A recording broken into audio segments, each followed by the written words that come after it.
Hello friends, UGC net knowledge point में आपका स्वागत है। आज हम करेंगे रिसर्च मैथोलॉजी के, ये हम कर रहे हैं लेसन रिसर्च मैथोलॉजी के। तो topic wise module first, module second. तो हम कर रहे हैं मॉड्यूल फर्स्ट में रिसर्च मैथोलॉजी। जो हमारा टॉपिक है आज का वो क्या है? हाइपोथेसिस यानी परिकल्पना।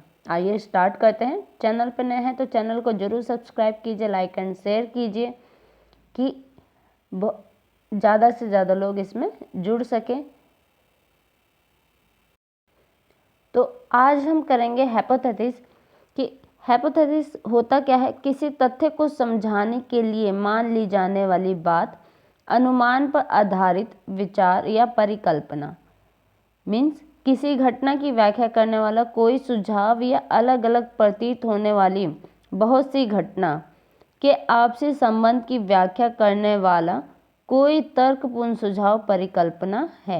वैज्ञानिक विधि के नियमानुसार आवश्यक है कि कोई भी परिकल्पना परिलक्षणीय होना चाहिए, यानी जो भी आपकी परिकल्पना है वो पूर्ण होनी चाहिए। मान लीजिए परिकल्पना आपने की, जहाँ पे आग है यानी जहाँ पे धुआं है वहीं पे आग होगी, कि जहाँ से धुआं निकल रहा है वहीं से आग लगने की संभावना है। तो ये क्या है? आपकी परिकल्पना है कि आपने अपने माइंड में कल्पना बना ली है।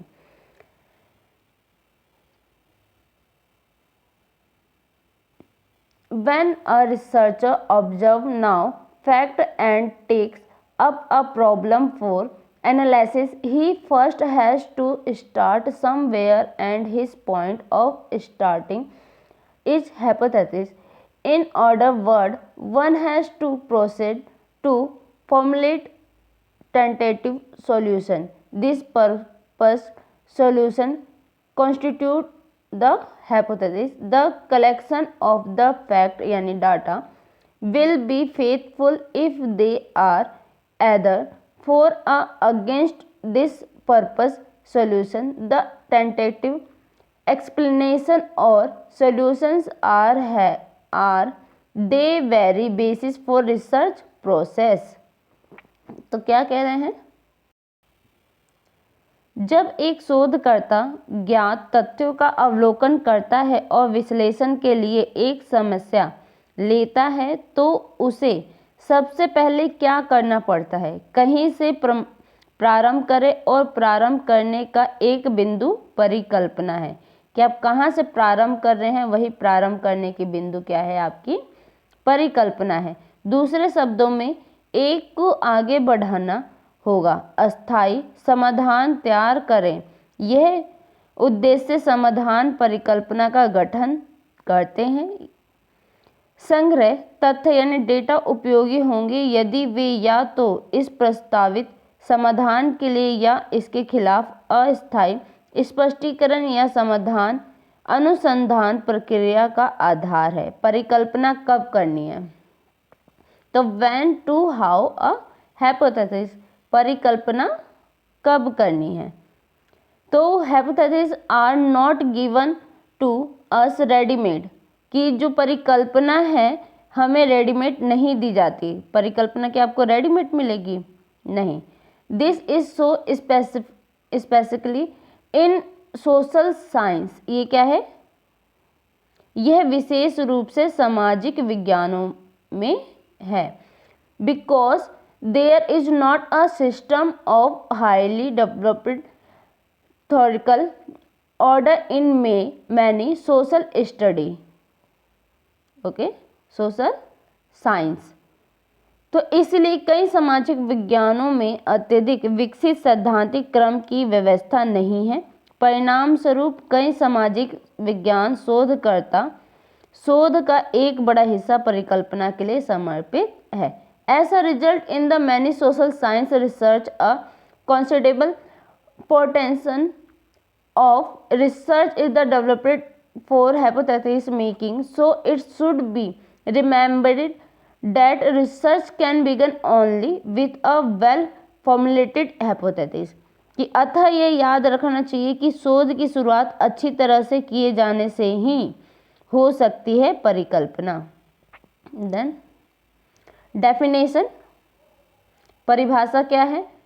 First, it the word of George A Lundberg, a hypothesis is a tentative generalization the validity of which remain tested in its most elementary stage. The hypothesis may be very bunch guess imaginative data which becomes the basis for action और investigation. तो क्या कह रहे हैं, George A लोन्डबर्ग के शब्दों में एक परिकल्पना एक अस्थायी सामान्यीकरण वैधता है जिसमें से परीक्षण किया जाना बाकी है। अपने सबसे प्रारंभिक चरण में परिकल्पना हो सकती है बहुत गुच्छा अनुमान कल्पनाशील डेटा जो कार्रवाई या जांच का आधार बन जाता है। सेकंड पॉइंट, गुड और had defined it is a positions which can be put to test to determine it is validity। कि गुड और हैट ने इसे एक प्रस्ताव के रूप में परिभाषित किया है, प्रपोजल के रूप में परिभाषित किया है, ठीक है, जिसे इसके निर्धारण के लिए परीक्षण के लिए रखा जा सकता है, यही इसकी वैधता है। थर्ड पॉइंट है रूमेल क्या कहते हैं, Rummel a hypothesis is a statement capable of the being tested and there by the verified और रिजेक्टेड। कि रूमेल कहते हैं एक परिकल्पना एक ऐसा कथन है जिसका परीक्षण किया जा सकता है और वहाँ विभिन्न या अस्वीकृत होता है। यानी आप कोई कल्पना कर लिया, आपने परिकल्पना, मान लीजिए आपने पेपर की परिकल्पना कर ली, या यूजीसी नेट ले लीजिए या अपना पीएचडी ले लीजिए। अगर आपने इसकी परिकल्पना करी, नहीं मेरा पेपर तो बहुत अच्छा गया है, इसमें इस बार मैं क्वालिफाइड हो जाऊंगी, तो आपके मन में क्या है कि हाँ क्वालिफाइड हो जाऊंगी, बट आगे नहीं पता कि हाँ हो सकते हैं या नहीं हो सकते हैं। तो ये हमारी, अगर हम क्वालिफाइड हो जाते हैं तो हमारी परिकल्पना जो है वो सत्य हो जाएगी, अगर क्वालिफाइड नहीं होते हैं तो परिकल्पना जो है वो रह जाएगी। तो ये आपकी बेसिस है। नीड, इम्पोर्टेंस ऑफ हाइपोथेसिस, कि परिकल्पना की आवश्यकता, महत्व क्या है।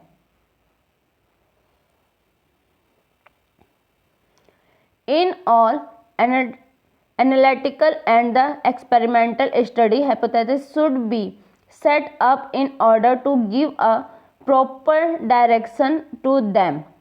क्या कह रहे हैं, सभी विश्लेषणात्मक और प्रायोगिक अध्ययनों में एक देने के लिए परिकल्पना स्थापित की जानी चाहिए, उसे उचित दिशा में जाना चाहिए, यानी सही डायरेक्शन उसे मिलना चाहिए। Hypothesis are useful and a guide research process in proper direction. परिकल्पना उपयोगी होता है और अनुसंधान प्रक्रिया को उचित दिशा में निर्देशित करती है। In addition to put in the theory to test, a hypothesis has to perform certain other functions। कि परीक्षण करने के लिए सिद्धांत में डालने के अलावा एक परिकल्पना को कुछ अन्य कार्य करने होते हैं।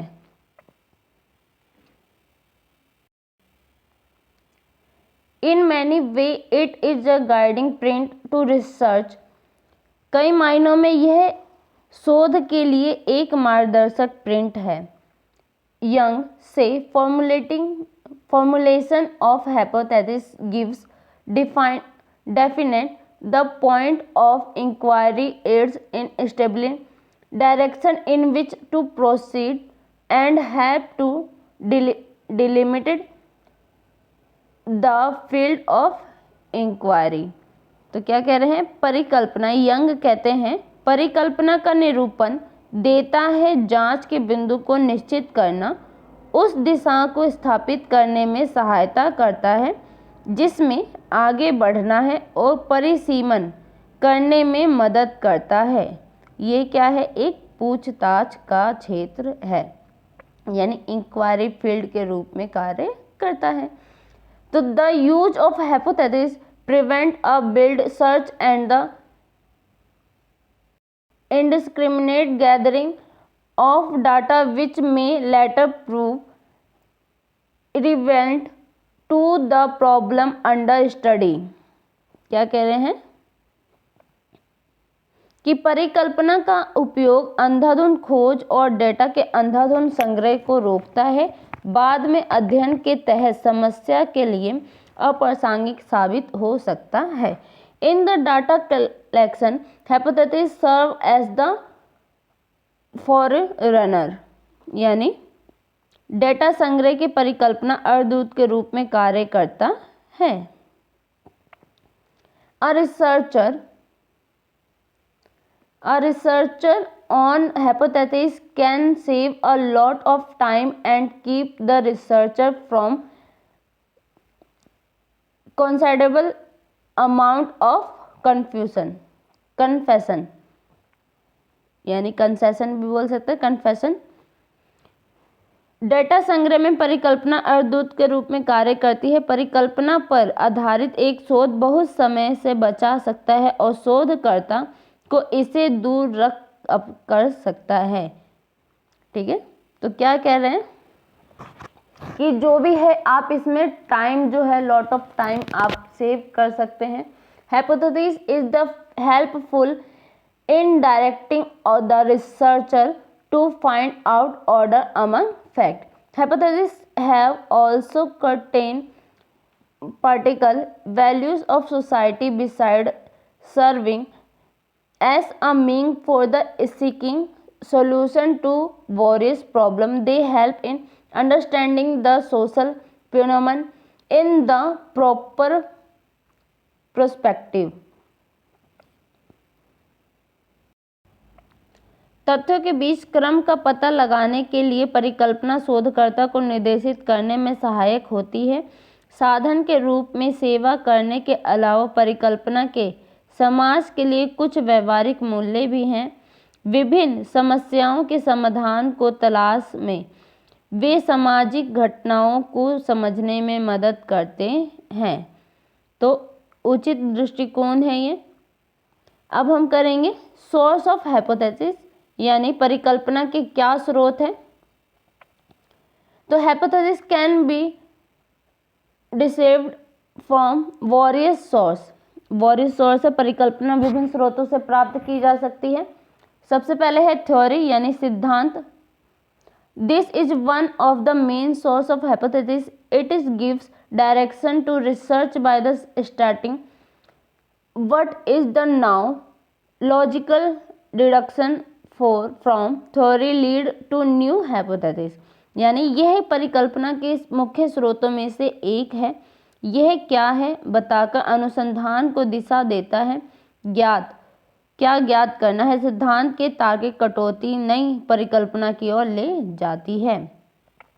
Second, observation hypothesis can be derived from observation. For example, for observation of the price behavior in a market, the relationship BW price and demand of an article can be hypothesis।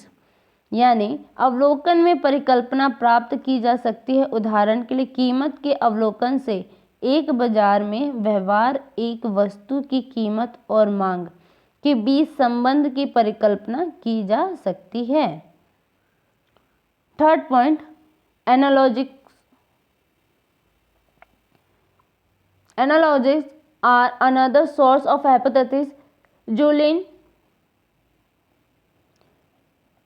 Huxley has pointed out the casual observation in nature or in the framework of another science may be fertile source of hypothesis। यानी उपमाएं क्या हैं?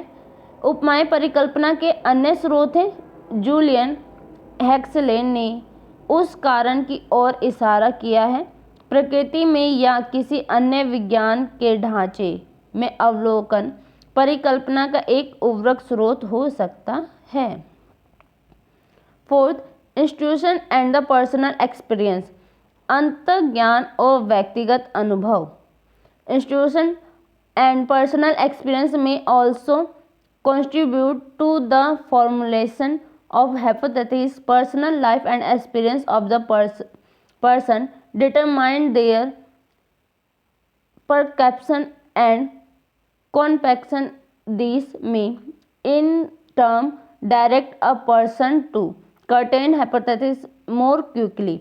The story Newton and falling apples, the face of Watson to Sri Buddha under the banyan tree, littered the accidental process. तो क्या कह रहे हैं, अंतर्ज्ञान और व्यक्तिगत अनुभव भी परिकल्पना के निर्माण में योगदान कर सकते हैं। व्यक्तिगत जीवन और व्यक्ति का अनुभव उनकी धारणा और अवधारणा को निर्धारित करता है। ये शब्द में हो सकता है किसी व्यक्ति को अधिक तेजी से कुछ परिकल्पना के लिए निर्देशित करें। कहानी न्यूटन और गिरते हुए सेब की चमक है कि न्यूटन जो बताते हैं कि सेब की गिरती हुई चमक है। बरगद के पेड़ के नीचे श्री बुद्ध को ज्ञान, इस आकस्मिक प्रक्रिया का वर्णन है कि ये सारी चीज़ें किससे है, परिकल्पना से। Fifth point, finding and studies. Hypothesis may be developed out of the finding of other studies in order the repeat the test. कि निष्कर्ष और अध्ययन क्या है, परीक्षण को दोहराने के लिए परिकल्पना को अन्य अध्ययनों के निष्कर्षों से विकसित किया जा सकता है। Culture, another source of hypothesis is the culture in which the researcher is nurtured. For example, sociology as an academic discipline organization from Western culture over the past decided a large part of the hypothesis on American society examined by the researcher were conducted with volumes. Indian society in the caste riddled with inequalities and privilege. छठा क्या है आपका, संस्कृति। परिकल्पना का एक अन्य स्रोत वह संस्कृति है जिसमें शोधकर्ता का पोषण होता है। उदाहरण के लिए एक एकेडमिक अनुशासन के रूप में समाजशास्त्र पश्चिमी संस्कृति से उत्पन्न हुआ है जो पिछले एक दशक में एक बड़ा है। शोधकर्ताओं द्वारा अमेरिकी समाज की जांच पर परिकल्पना का हिस्सा हिंसा से जुड़ा था। भारतीय समाज असमानताओं और विशेषाधिकारों से भरा हुआ है। अब हम क्या करेंगे, characteristics of good hypothesis. Good hypothesis, तो जो अच्छी क्या परिकल्पना के क्या लक्षण है, एक अच्छी परिकल्पना क्या होती है, तो उसके बारे में पढ़ेंगे। What is a good hypothesis, एक अच्छी परिकल्पना क्या है। What are the criteria of the judging it and acceptable should fulfil certain conditions. यानी कि इसे जो है आंकने का मापदंड, जो जजमेंट करते हैं उसका जो मापदंड है क्या है, परिकल्पना को मापने का मापदंड क्या है, एक स्वीकार्य को पूरा करना चाहिए। तो क्या कंडीशन है, कुछ शर्तें क्या है। फर्स्ट, कंसेप्चुअल क्लियरिटी यानी वैचारिक स्पष्टता। अ hypothesis should B conceptually clear. It should consist of clearly defined and the understandable concept. यानी एक परिकल्पना वैचारिक रूप से स्पष्ट होनी चाहिए, इसमें स्पष्ट रूप से परिभाषित और शामिल होना चाहिए, समझने योग्य अवधारणाएं होनी चाहिए। स्पेसिफिसिटी क्या है, a hypothesis should be specific and explain the expected relations, variables and the conditions under which these relation will hold। यानी विशिष्टता क्या होनी चाहिए, एक परिकल्पना विशिष्ट होनी चाहिए और अपेक्षित संबंध चर और की व्याख्या करनी चाहिए जिन शर्तों के तहत ये संबंध बने हुए हैं। टेस्टेबिलिटी, टेस्टेबिलिटी क्या है, a hypothesis should be testable and should not be moral judgement, it should be possible to collect empirical evidence to the test technique, कि एक परिकल्पना परीक्षण योग्य होनी चाहिए और एक नैतिक निर्णय होना चाहिए। यह संभव होना चाहिए तकनीकों का परीक्षण करने के लिए अनुभवजन्य साक्ष्य एकमात्र कारण, कि एकमात्र जो है अनुभव साक्ष्य भी होना चाहिए। फोर्थ है अवेलेबिलिटी ऑफ टेक्निक, यानी तकनीकों की उपलब्धता क्या है, तो hypothesis should be related to available technique, otherwise they will not be researchable, therefore the research must make sure that method and variable for the testing his purpose hypothesis, यानी तकनीक की उपलब्धता परिकल्पना उपलब्ध तकनीकों से संबंधित होनी चाहिए, नहीं तो नहीं होंगे अनुसंधान योग्य, इसलिए अनुसंधान को यह सुनिश्चित करना चाहिए कि उसके परीक्षण के लिए तकनीकें उपलब्ध हैं या प्रस्तावित परिकल्पना ही है। कंसिस्टेंसी, संगति, hypothesis should B logically consistent, the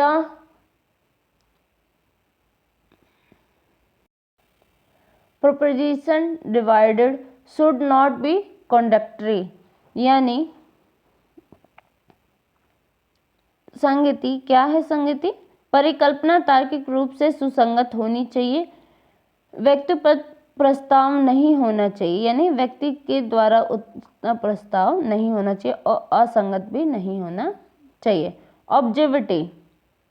objectivity, निष्पक्षता, scientific hypothesis should be free from value judgment, the researcher system of value has no placing research, कहना वैज्ञानिक परिकल्पना मूल्य रूप से मुक्त होनी चाहिए, मूल्य की शोधकर्ता प्रणाली कोई अनुसंधान नहीं रख रहा है।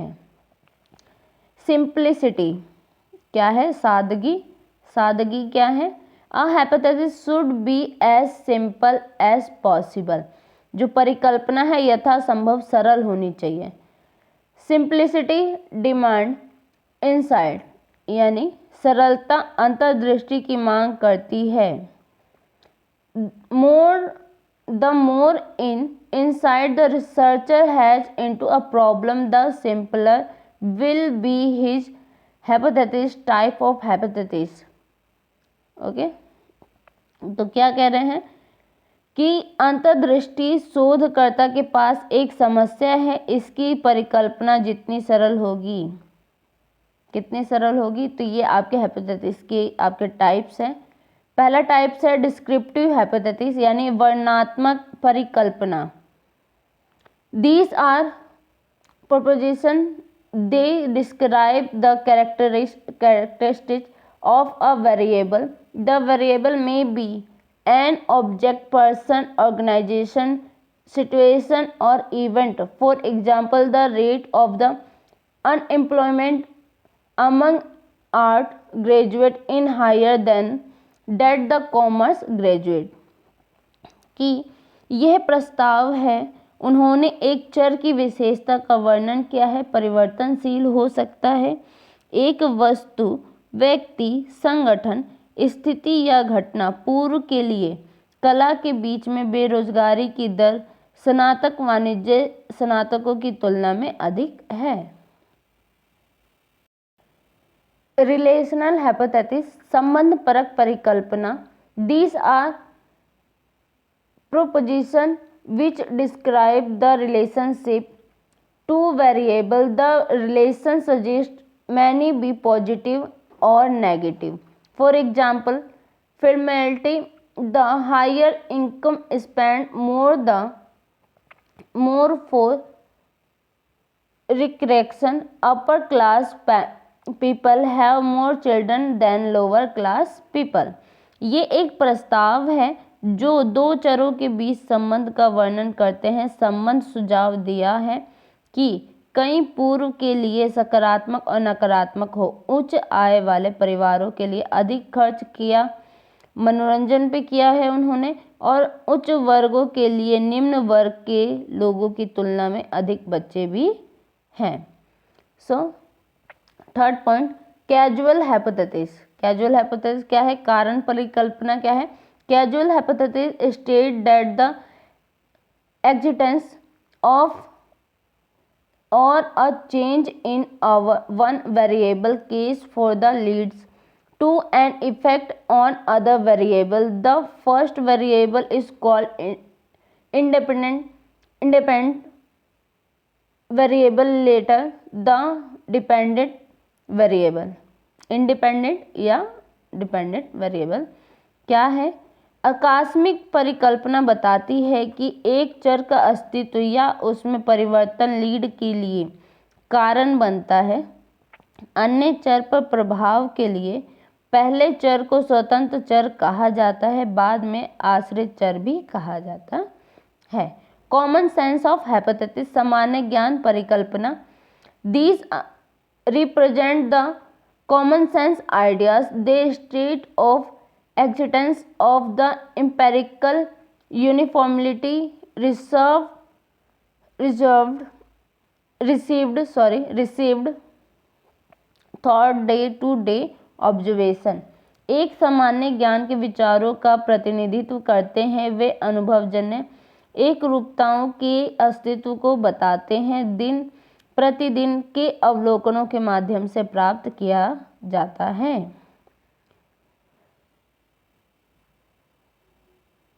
फिफ्थ, एनालिटिकल हाइपोथेसिस यानी असक्त परिकल्पना, विश्लेषणात्मक परिकल्पना क्या है?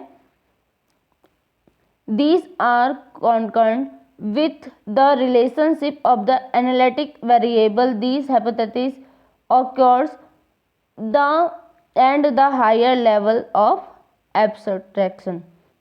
यानी ये विश्लेषणात्मक चर के संबंध से संबंधित है। ये परिकल्पना होती है अमूर्त का उच्च स्तर। नल हाइपोथेसिस क्या होता है? Null means zero.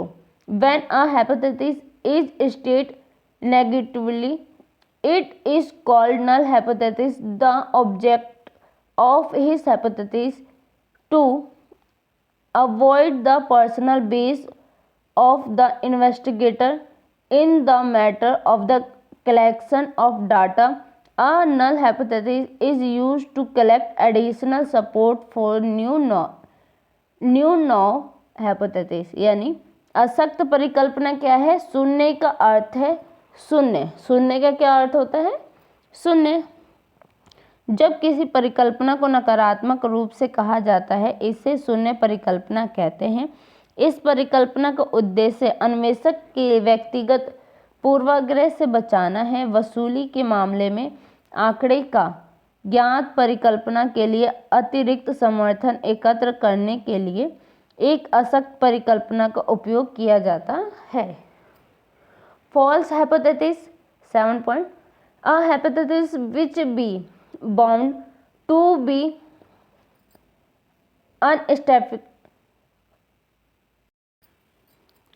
unsatisfactory when verified is called a false hypothesis। झूठी परिकल्पना क्या है? एक परिकल्पना जो सत्यापित होने पर असंतोषजनक होती है झूठी परिकल्पना कहलाती है। कि वो सही नहीं है तो क्या हो जाएगी? False hypothesis. बर्न हाइपोथेसिस, बंजर परिकल्पना। A hypothesis from which no conclusion can be reducted is called Born hypothesis. It is a hypothesis which cannot to test. Example: the children fell ill because a weakly human eyes fell upon it. This is a Blasis hypothesis because it cannot be verified. कि एक परिकल्पना जिसमें से कोई परिणाम नहीं घटाया जा सकता है बंजर परिकल्पना कहलाती है। यह एक परिकल्पना है जिसका परीक्षण नहीं किया जा सकता। भूतपूर्व बच्चा बीमार पड़ गया क्योंकि एक दुष्ट महिला की नज़र उस पर पड़ी। यह एक निराधार परिकल्पना है क्योंकि इसे सत्यापित नहीं किया जा सकता। परिकल्पना का परीक्षण विज्ञान किसी भी ज्ञान को तब तक मान्य नहीं मानता जब तक कि संतोषजनक परीक्षण पुष्ट न कर दे वैधता को। एक परिकल्पना की पछतावा परीक्षण के अधीन किया जाना चाहिए और टाइप त्रुटियां होनी चाहिए।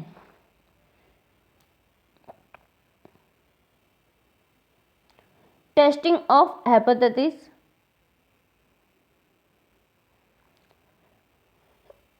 Science does not admit anything as valid knowledge until satisfactory tests confirm the validity. A hypothesis should be subjected to regret test and the type first and type second error should be eliminated. Concept अवधारणा क्या है? Concept are basis element scientific method but by a large all concept are abstraction and the present only certain aspect of the reality. In the word of P.V. Young, each new class of data isolated from other classical classes on the other basis of the definite characteristic is given name. A label in shorthand concept. A concept is in reality a definition in shorthand of a class or group of fact. क्या कह रहे हैं? अमूर्त और वास्तविकता के केवल कुछ पहलुओं का प्रतिनिधित्व करते हैं। पी.वी. यंग के शब्दों में प्रत्येक नया निश्चित विशेषता के आधार पर अन्य वर्गों से अलग किए गए डेटा के वर्ग को नाम दिया गया है। शॉर्ट हैंड कॉन्सेप्ट में एक लेबल एक अवधारणा वास्तव में एक वर्ग या समूह की संक्षिप्त परिभाषा तथ्य है।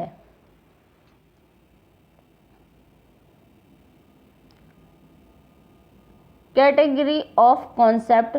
Concept will divided into two category. Example: concept by the postulation and the concept by the institution. The concept following in the first category have mean except from the specific theory. First क्या है? Specific theory.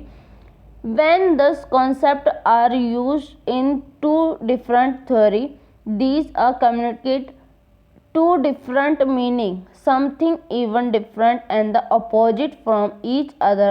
On the other hand, concept by institution devotes mean something which is immediately apprehended. The meaning of these concept, it is the constant whoever use it. Both the category of concept have equal importance and significance in social science research. अवधारणा की श्रेणियाँ. अवधारणा को दो श्रेणी में विभाजित किया गया है, अर्थात अवधारणा द्वारा अवधारणा और अवधारणा द्वारा अंतर्ज्ञान. कि एक तो अवधारणा है, अवधारणा के द्वारा क्या हो रहा है, और एक अवधारणा का अंतर्ज्ञान क्या है. प्रथम श्रेणी में आने वाली अवधारणा को विशिष्ट को छोड़कर अर्थ लिखित जब इन अवधारणाओं का उपयोग दो अलग अलग सिद्धांतों में किया जाता है, तो ये दो अलग अलग संवाद करते हैं। अर्थ कभी कभी एक दूसरे से भिन्न और विपरीत भी होते हैं। दूसरी और अवधारणा द्वारा अंतर्ज्ञान कुछ ऐसा समर्पित करता है जिसे तुरंत पकड़ लिया जाता है। इन अवधारणा का अर्थ है निरंतर। जो भी इसका उपयोग करता है अवधारणा की दोनों श्रेणियों का समान महत्व और महत्व है। ठीक है। फीचर्स ऑफ गुड कॉन्सेप्ट क्या है?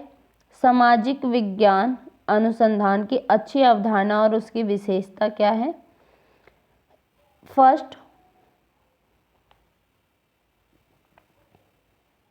The concept should be clear, defined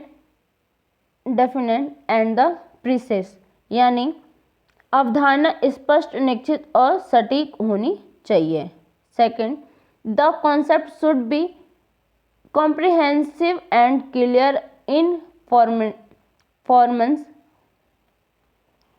and understanding, यानी अवधारणा को बनाना और समझने में व्यापक और स्पष्ट होना चाहिए। C, the concept should avoid multiple meaning and as far as possible should convey accurately what was intended when the concept was coined, यानी अवधारणा को कई अर्थों में बचना चाहिए और जहाँ तक संभव हो सटीक रूप से व्यक्त करना चाहिए। जब अवधारणा गढ़ी गई थी तो उसका क्या इरादा था? टाइप्स ऑफ कॉन्सेप्ट, अवधारणा के प्रकार क्या हैं? फर्स्ट, कॉन्क्रीट कॉन्सेप्ट यानी ठोस अवधारणा। Symbolise material object which can be seen, touched and example book table, की ठोस अवधारणा क्या है? भौतिक वस्तुओं का प्रतीक जिन्हें देखा, छुआ और देखा जा सकता है, जैसे टेबल, बुक आदि। B, abstract concept refer to properties of और characteristics of object, example weight, height. सार अवधारणाएं वस्तुओं के गुणों या विशेषताओं को संदर्भित करती है, उदाहरण वजन और लंबाई। कैरेक्टरिस्टिक्स ऑफ कॉन्सेप्ट, अवधारणा के लक्षण क्या हैं? तो concept are symbol which we attach to the bundle of meaning we hold, अवधारणा वे प्रतीक है जिन्हें हम धारण किए हुए अर्थों में बंडल से जोड़ते हैं। Second point, concept represent only one part of reality, अवधारणा वास्तविकता के केवल एक भाग का प्रतिनिधित्व करती है। Third point, different people hold different concept of the same thing, अलग अलग लोगों एक ही चीज के बारे में अलग अलग अवधारणाएं रखते हैं। Fourth point, concept also represent various degree of abstraction, अवधारणा अमूर्त की विभिन्न डिग्री का प्रतिनिधित्व करती है। एक अवधारणा इस प्रकार एक वस्तुनिष्ठ वस्तु संपत्ति, एक निश्चित का प्रतिनिधित्व करने वाला एक अमूर्त घटना का प्रतीक है, यानी a concept is touch and observe symbol representing on object a property of object और the certain phenomenon, variable the concrete observable events which represent the observed concept or construct the called variable। चर क्या है? ठोस अवलोकन, घटना को अमूर्त अवधारणाओं का निर्माण करना प्रतिनिधित्व करती है, चर कहलाता है। वीडियो अच्छी लगी तो लाइक कीजिए, शेयर कीजिए, सब्सक्राइब कीजिए, क्योंकि जो यह आपका पहला है मॉड्यूल फर्स्ट यानी चैप्टर फर्स्ट रिसर्च मैथोलॉजी आज कंप्लीट हो गया है। फुल, तो ये आपके 3 पार्ट में है, आप ये जरूर देखिए। रिसर्च मैथोलॉजी का first part, then second part में आएगा रिसर्च ऑफ टाइप्स, कि रिसर्च ऑफ टाइप्स क्या है, मॉड्यूल सेकंड। तो वीडियो को ऐसे देखते रहिए, लाइक एंड शेयर कीजिए। धन्यवाद।